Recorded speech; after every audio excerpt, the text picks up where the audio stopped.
अब पिंजौर जैसी जगहों पर भी कई दिनों तक इतना टेम्परेचर है कि सोचा नहीं था कि 1.5 महीने तक यहाँ पर भी 40 डिग्री टेम्परेचर रहेगा, जबकि रहता था हमेशा 30 से 35 डिग्री। भारत इस वक्त एक क्लाइमेट इमरजेंसी से गुजर रहा है। जितनी हीट इस साल हमने देखी उतनी कभी भी नहीं देखी थी। और इसी दौरान हमारी इलेक्ट्रिसिटी और एनर्जी की नीड्स भी बढ़ गई है, इतनी कि बार बार कट लगते रहते हैं। तो इसका क्या इलाज है? मैं वो तो नहीं बोलूँगा कि पेड़ लगाओ, कि वो हम बचपन से एसेज में लिखते आ रहे हैं स्कूल्स में, और ड्राइंग भी इसी चीज़ की बनाया करते थे। तो आज हम थोड़े अलग सॉल्यूशन की बात करेंगे। थोड़ा सा कॉम्प्लेक्स होने वाली वीडियो, इसमें जियोपॉलिटिक्स भी इन्वॉल्व होगी, तो शायद समझने में थोड़ी दिक्कत आए। थोड़ा कॉन्टेक्स्ट देने के लिए मैं अपने पिछले एक एक्सपीरियंस को शेयर करता हूँ, ताकि थोड़ा समझ में आए कि मैं किस चीज़ के बारे में बात करने वाला हूँ। पिछले साल मैं हिसार गया दिवाली के आसपास, और दिवाली के टाइम हरियाणा में क्या सिचुएशन होती है, कि कितना ज़्यादा पॉल्यूशन होता है, वो सबको पता है एनसीआर वाले रीजन में। हिसार में क्या था कि इतना ज़्यादा धुआं था कि वहाँ पर सांस लेना मुश्किल था। अगर कोई सांस लेता तो उसको पता लग जाता है कैसे हर सांस में बलगम आता है।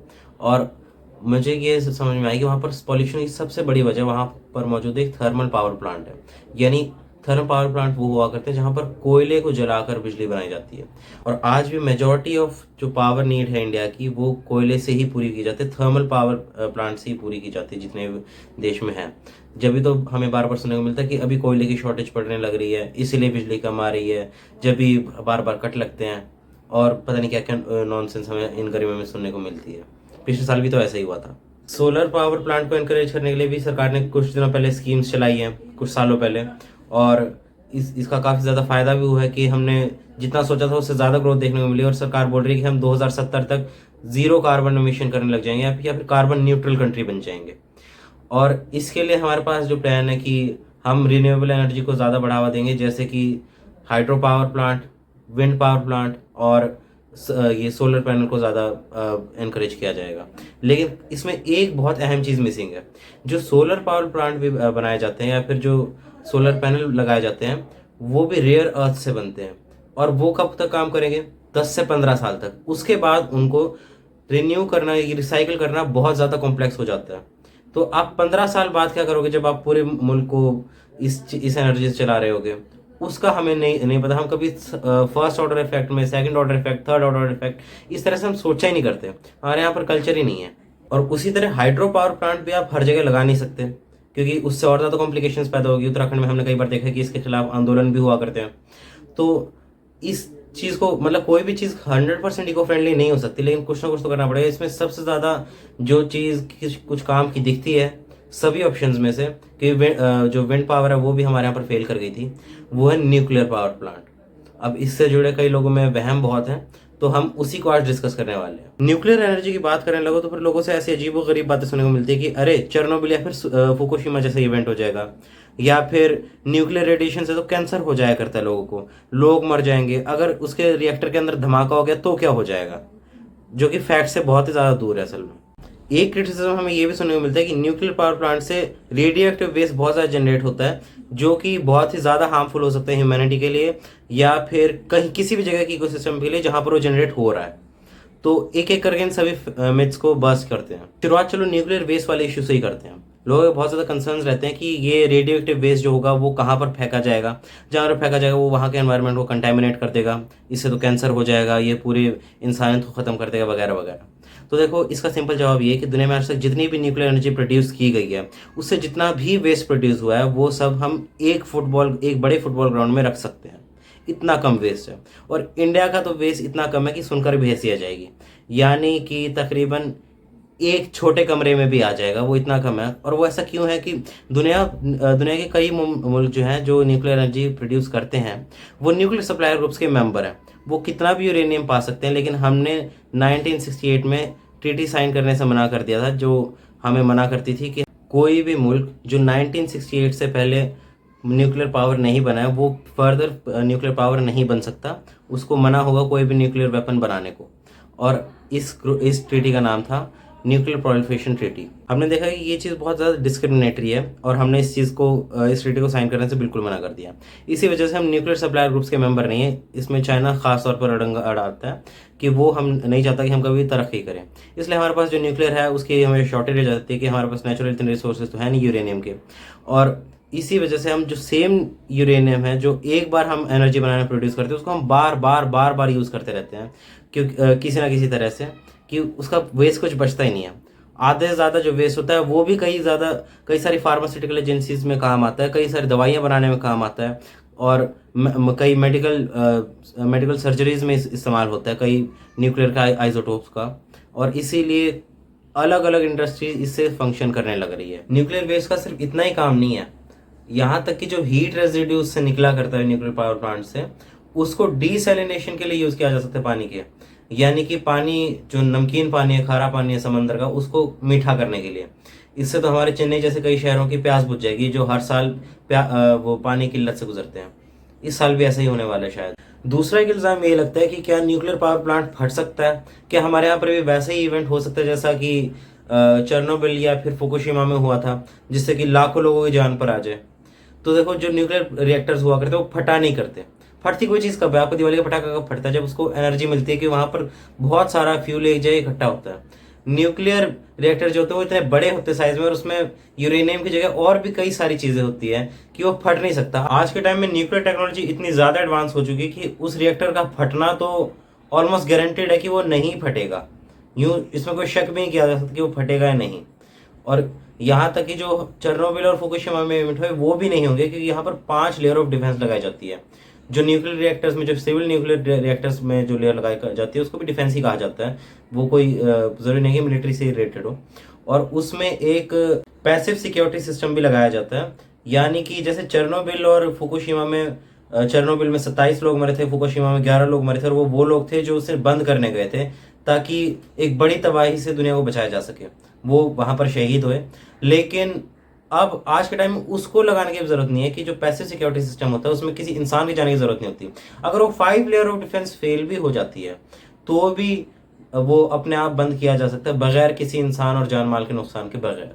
एक चीज़ हमें ये भी ध्यान रखनी चाहिए कि जो चेरनोबिल जैसे इवेंट जब हुए थे उस वक्त जो सिविल और मिलिट्री, उस दोनों के लिए जो न्यूक्लियर रिएक्टर बनाए जाते थे वो एक साथ काम किया करते थे, या फिर ये कह सकते हैं दोनों एक ही हुआ कर सकते थे। उस टाइम पर दोनों को सेपरेट नहीं किया जाता था। ऐसे टाइम में रिस्क भी ज़्यादा होता है। आज के टाइम में लगभग पूरे दुनिया में ये चीज़ जुदा जुदा कर दी गई है। और हमारे यहाँ तो 2005 में इंडो यूएस न्यूक्लियर ट्रीटी भी हुई थी, प्राइम मिनिस्टर मनमोहन सिंह और यूएस के प्रेसिडेंट जॉर्ज बुश के बीच, जिसका रिजल्ट ये निकलता है कि हमने अपने सिविल और मिलिट्री न्यूक्लियर फैसिलिटीज़ को अलग अलग कर लिया, और बदले में यूएस तैयार हो जाता है हमें यूरेनियम सप्लाई करने को। या फिर ये ट्रीटी बहुत कॉम्प्लेक्स थी, लेकिन मोटा मोटी इसका ये नतीजा निकला था कि वो हमें हमारी सिविल न्यूक्लियर फैसिलिटीज़ को डेवलप करने में हेल्प करेगा। उससे पहले तक यूएस जैसे मुल्कों ने हमारे ऊपर काफ़ी सारे सैंक्शंस लगा रखे थे, क्योंकि जब हमने 1974 में सबसे पहला अपना न्यूक्लियर टेस्ट किया था, जिसको हमने पीसफुल टेस्ट नाम दिया था, और उसके बाद काफ़ी और मुल्क डर गए थे कि ये तो बस पहुंचने वाले न्यूक्लियर टेक्नोलॉजी थी, न्यूक्लियर बॉम्ब अभी डेवलप कर लेंगे। और हमने किया भी 1998 में, हमने एक बॉम्ब भी डेवलप कर लिया। दुनिया को दिखा दिया कि हम चाहें तो फिर अपने दांत दिखा सकते हैं दुनिया को। और इसीलिए लोगों ने हमारे ऊपर सैंक्शन लगे, लेकिन उसका कोई फर्क तो नहीं पड़ा। जैसे कि मैंने बताया कि हम न्यूक्लियर सप्लाई ग्रुप्स के मेंबर नहीं हैं, क्योंकि चाइना की वजह से ऑब्वियसली, तो हमने उसका भी तोड़ निकाल लिया। अभी रिसेंटली 5 मार्च 2024 को कालापक्कम में प्राइम मिनिस्टर मोदी इस चीज़ का इनॉग्रेशन करने गए थे कि हम इंडिया की कॉम्प्रिहेंसिव न्यूक्लियर प्रोग्राम की सेकेंड स्टेज में पहुंच चुके हैं। अब हमारे पास न्यू यूरेनियम के, जैसे मैंने बताया कि भंडार बहुत ज़्यादा नहीं है, लेकिन थोरियम के बहुत ज़्यादा भंडार हैं हमारे पास। पूरी दुनिया में शायद सबसे ज़्यादा हमारे पास ही है। साउथ इंडिया में, उड़ीसा में बहुत ज़्यादा है। ये भी एक रेडियो एक्टिव एलिमेंट होता है जिसको हम यूज़ कर सकते हैं। जितना हम फ्यूल डालते हैं जो न्यूक्लियर रिएक्टर में, उससे ज़्यादा एनर्जी बनाने के लिए। ये थोड़ा ऐसा लगता है कि जैसे साइंस फिक्शन जैसा है, लेकिन ये चीज़ सच है, ये कर रहा है वो, और अब वो फंक्शन भी करने लगा है। हम जल्दी थर्ड स्टेज को पालेंगे, जो लास्ट स्टेज होने वाली है, और उसके बाद हम एक यूरेनियम को बार बार यूज़ करके बगैर वेस्ट कोई जनरेट किए बिजली बना सकते हैं। अब ये न्यूक्लियर रिएक्टर्स कैसे काम करते हैं, फ्यूजन क्या होता है, न्यूक्लियर फिजन क्या होता है, इसकी मैं ज़्यादा टेक्निकलिटीज़ में नहीं जाऊँगा, क्योंकि वो फिर वीडियो काफ़ी ज़्यादा टेक्निकल हो जाएगा, केमिस्ट्री बहुत ज़्यादा बोरिंग होती है। लेकिन मैं बस यूँ बता देता हूँ कि न्यूक्लियर रिएक्टर लगाने के फ़ायदे ही फ़ायदे हैं। आज हमारे पूरे मुल्क में शायद 26 या 27 न्यूक्लियर रिएक्टर्स होंगे पूरे कंट्री को जो एनर्जी दे रहे होंगे। और जो एनर्जी का जो परसेंटेज है, हमारी जो पूरी डिमांड है एनर्जी की, उसमें जो न्यूक्लियर का परसेंटेज है वो बहुत ही कम है। आज हमारी टोटल एनर्जी डिमांड का सिर्फ 3% न्यूक्लियर से आता है, और जो 60% है, जो मेजर कंट्रीब्यूशन है, वो थर्मल एनर्जी पूरी करती है, जो सबसे ज़्यादा हार्मफुल है एनवायरनमेंट के लिए। और बाकी का जो 40% जिसमें न्यूक्लियर भी इंक्लूडेड है, वो और रिन्यूएबल सोर्सेस आते हैं, जैसे विंड एनर्जी, सोलर एनर्जी, जिसमें हमने बहुत ज़्यादा तरक्की की है इन दिनों, और हाइड्रो पावर से आता है, और भी कई कई तरह के सोर्सेज होते हैं। लेकिन मेजर कंट्रीब्यूशन आज भी अनफॉर्चुनेटली थर्मल एनर्जी का है। थर्मल एनर्जी, अगर आप कभी भी किसी थर्मल प्लांट के आसपास गए हो तो आपको पता होगा कितना ज़्यादा धुआं निकलता है। और ज़्यादातर हमारी एनर्जी, क्योंकि हमारी इकोनॉमी ग्रो कर रही है तो हमारी एनर्जी नीड बढ़ने लग रही है। और जब एआई आएगा, कि हम चाहते हैं कि हम सेमीकंडक्टर्स बनाएं, हम एआई में डेवलपमेंट करें, जैसे अमेरिका चैट जीपीटी बना सकते, तो हम अपना क्यों नहीं बना सकते। उसमें एनर्जी की नीड्स एक्सपोनेंशियली ज़्यादा होती है। हम कभी घर पे बैठे बैठे सोच नहीं पाते कि इसकी कितनी ज़्यादा एनर्जी नीड होती होगी, लेकिन इसकी नॉर्मल से कुछ ज़्यादा एनर्जी नीड्स है। तो पता नहीं हम उसको कंटिन्यू कर पाएंगे या नहीं। हत्ता कि सेमीकंडक्टर जो फैक्ट्रीज हुआ करती हैं, उसमें तो अगर आप 2 मिनट के लिए बिजली नहीं काट सकते तो भी बहुत ज़्यादा डिमांड एंड सप्लाई में फ़र्क पड़ जाता है। अभी हम बनाना चाहते हैं, गुजरात में हमने शुरू किया है। हम इस चीज़ के लिए ज़्यादा सोलर पावर प्लांट पर भी डिपेंडेंट होने लग रहे हैं। राजस्थान में हमने काफ़ी सारे सोलर पैनल लगाए हैं, दुनिया में सबसे ज़्यादा हमारे पास ही हैं। लेकिन ये कोई ऐसा सॉल्यूशन नहीं है जो बहुत ज़्यादा लंबे टाइम तक काम कर सकता है, क्योंकि एक स्मार्ट मूव ये नहीं होता कि हमने अगले दिन का इंतज़ाम कर लिया कि हाँ अगले दिन की रोटी पानी मिल जाएगी। हमें ये प्रिडिक्ट करना होता है, अगर सुपर पावर वाली मेंटेलिटी रखनी है कि you have to predict what comes after the after. ये 15 साल तक चल सकता है, ज़्यादा से ज़्यादा 20 साल तक आप ये चला सकते हो सोलर पैनल। उसके बाद उनको रिसाइकिल करना बहुत ज़्यादा मुश्किल हो जाता है, वो फिर बर्डन बन जाते हैं एनवायरनमेंट पे। लेकिन अगर आपने न्यूक्लियर पावर प्लांट एक बार लगा लिया तो 60, बल्कि इन दिनों तो 80 साल तक भी चल जाते हैं, 100 साल तक भी चलेंगे आगे आगे। तो अगर थोड़ा ज़्यादा खर्चीला है, लेकिन सिर्फ 22 न्यूक्लियर रिएक्टर्स हैं आपके पास, वो तो बहुत ही मजाक की बात है ना। आपको चाहिए कम से कम 1000 नहीं तो 500 तो चाहिए ही होंगे। और अगर आप हर साल एक कमीशन करोगे तो फिर तो अगले 1000 साल तक भी आप कोई सस्टेनेबल एनर्जी नहीं पा पाओगे। रिन्यूएबल एनर्जी सोर्स आपके पास इतने ज़्यादा नहीं होंगे जितने आपको चाहिए हैं। अगर फ्यूचर में हमने भी चीन जितना ताकतवर बनना है तो हमें एक ग्लोबल मैन्युफैक्चरिंग हब बनना पड़ेगा, जिस तरह चाइना है, और उसी से रोजगार पैदा होंगे। कि अभी हमें पता है कि हम एक बहुत बड़े अनएम्प्लॉयमेंट क्राइसिस से गुजरने लग रहे हैं, कितनी ज़्यादा अनएम्प्लॉयमेंट की दिक्कत है, जिसकी वजह से सरकार भी हिल गई, प्रेजेंट सरकार, इसकी हमने देखा सीटें कितनी आई है। तो अगर हमने इस चीज़ को काउंटर करना है तो हमें मैन्युफैक्चरिंग में इन्वेस्ट करना पड़ेगा। मैन्युफैक्चरिंग में इन्वेस्ट करेंगे तो फिर एनर्जी नीड्स बढ़ेगी। एनर्जी नीड्स को अगर काउंटर करना है तो फिर न्यूक्लियर से अच्छा सॉल्यूशन कोई हो ही नहीं सकता। नहीं तो फिर हर साल 50 डिग्री सेल्सियस पे तपने के लिए तैयार हो जाओ, जिसकी वजह से इकोनॉमी को भी नुकसान होता है, हेल्थ को भी नुकसान होता है, और एनवायरमेंट को नुकसान तो है ही है। हम सोच भी नहीं सकते कि इससे बिजली की कीमतों की दरें कितनी ज़्यादा गिर सकती है। और इसको लगाने का सिर्फ फ़ायदा ही फ़ायदा है, क्योंकि एक बार लगा दे तो 80 साल तक छुट्टी, कोई टेंशन नहीं रहेगी इसकी। हाँ, काफ़ी खर्चीला ज़रूर है कि 17 करोड़ लगते हैं 1 मेगावाट जनरेट करने में। अगर हमने 1 मेगावाट का प्लांट लगाना है, लेकिन 1 मेगावाट नहीं लगाते हैं, कम से कम 700 मेगावाट तो चाहिए।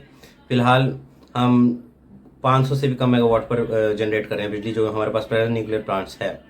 और हमें चाहिए ऐसे 500 है हमारे पास 22, तो खर्चा तो बहुत ज़्यादा होने वाला है। और दूसरी यहाँ पर क्या प्रॉब्लम है कि सरकार ने सारी जिम्मा उठा रखा है कि अगर हम कोई प्राइवेट इंडस्ट्री इसको इसमें इनिशिएट करना भी चाहती है तो वो भी सिर्फ 49% ही हिस्सेदारी ले सकती है, बाकी 51% सरकार को लेना पड़ेगा। और इस वजह से सरकार पे बर्डन इतना आ जाता है कि वो फिर सोचते नहीं इसके बारे में, क्योंकि सरकार पर अगर 51% खर्चा होगा तो फिर वो क्यों सोचेगी, उसको और चीज़ों पर भी तो लगाना है, उसको 5 किलो फ्री का राशन भी तो बांटना है। आइडली तो होना ही चाहिए कि वो पूरा का पूरा इसको प्राइवेट हाथों में दे सकते हैं, चाहे तो सरकार। लेकिन हमारा सिस्टम इतना ब्यूरोक्रेटिक है, यहाँ पर आम बिजनेस करना इतना मुश्किल है, तो फिर क्यों कोई प्राइवेट इंडस्ट्रीज का इनिशिएटिव उठाएगी सिर्फ देशभक्ति के नाम पर। वरना अगर हम ये चीज़ कर देते हैं तो फिर हम सोच भी नहीं सकते इससे कितनी ज़्यादा एम्प्लॉयमेंट जनरेट होगी, क्योंकि सिर्फ एक न्यूक्लियर पावर प्लांट 1500 लोगों को डायरेक्टली एम्प्लॉयमेंट देता है, वो भी डायरेक्टली। लेकिन उसके 21वीं सदी में जो इंडस्ट्रियलाइजेशन है, वो कोई भी एक इंडस्ट्री जो है वो सेल्फ डिपेंडेंट नहीं होती, उसके ऊपर कई इंडस्ट्रीज चलने लग रही होती हैं, वो एक दूसरी इंडस्ट्री से इंटरकनेक्टेड होती है। तो और चीज़ों की भी डिमांड बढ़ेगी। अगर न्यूक्लियर रिएक्टर की डिमांड होगी तो फिर और चीज़ भी कई, जैसे मेटल्स की डिमांड बढ़ेगी, लोहे की डिमांड बढ़ेगी। उसकी डिमांड बढ़ने से वहाँ पर भी उनको अपनी कैपेबिलिटीज़ बढ़ानी पड़ेगी, और कैपेबिलिटी बढ़ाने की वजह से उनको भी और एम्प्लॉयमेंट जनरेट करनी पड़ेगी, जिसकी वजह से हम सोच भी नहीं सकते कि अनएम्प्लॉयमेंट की प्रॉब्लम कितनी हद तक सॉल्व हो सकती है। इंडिया के पास दुनिया की सबसे अच्छी कोस्ट लाइन्स में से एक है, बहुत ही प्राइम लोकेशन है स्ट्रेटेजिकली, जिसके कई फायदे हो सकते हैं लेकिन नुकसान भी कई एक हो सकते हैं। जैसे कि क्लाइमेट चेंज से सबसे बुरा इम्पैक्ट शायद हमारे मुल्क को होगा कि हमारी पॉपुलेशन इतनी ज़्यादा है, प्लस हमारा क्लाइमेट भी इतना बुरा है, हॉट एंड ह्यूमिड, कि हो सकता है कि कितना बुरा इम्पैक्ट हो सकता है हम सोच भी नहीं सकते। इसी साल हमें पता लग गया कि 50 डिग्री से ऊपर टेम्परेचर कैसा हुआ करता है, कितने लोग तो मर गए ही स्ट्रोक की वजह से। अब अगर हम साल दर साल ऐसा चाहते हैं तो फिर जो चल रहा है चलते रहने दे सकते हैं, लेकिन अगर हम कुछ चेंज लाना चाहते हैं तो फिर हम पेड़ों के अलावा अगर कोई और टेंजिबल सॉल्यूशन है तो फिर वो यही हो सकता है कि न्यूक्लियर की तरफ जाया जाए। We should go for nuclear solution. इससे हमारा ओवरऑल कार्बन एमिशंस बहुत कम हो जाएंगे, सिग्निफिकेंटली लो हो जाएंगे, क्योंकि हम सोच भी नहीं सकते कि कितनी सिंपल चीज़ों के लिए एनर्जी जो लगती है वो उसमें कितना ज़्यादा देन है कोयले का।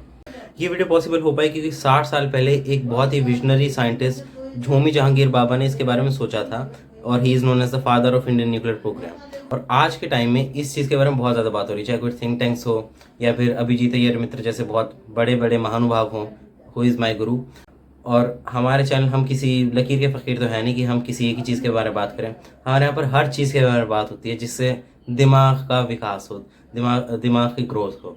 तो ये चीज़ मेरे को, ये जियो पॉलिटिक्स से रिलेटेड चीज़ों में इंटरेस्ट बहुत ज़्यादा है, ताकि मेरी पढ़ाई भी इंटरनेशनल रिलेशंस में ही हो रही है। तो फिर मैंने सोचा इस चीज़ के बारे में वीडियो बनानी चाहिए, थोड़ी डीप वीडियो एक बार के लिए बनानी चाहिए, देखते हैं इसको रिस्पॉन्स क्या मिलता है। तो if you want more such videos then subscribe to my channel and like, comment and share this video.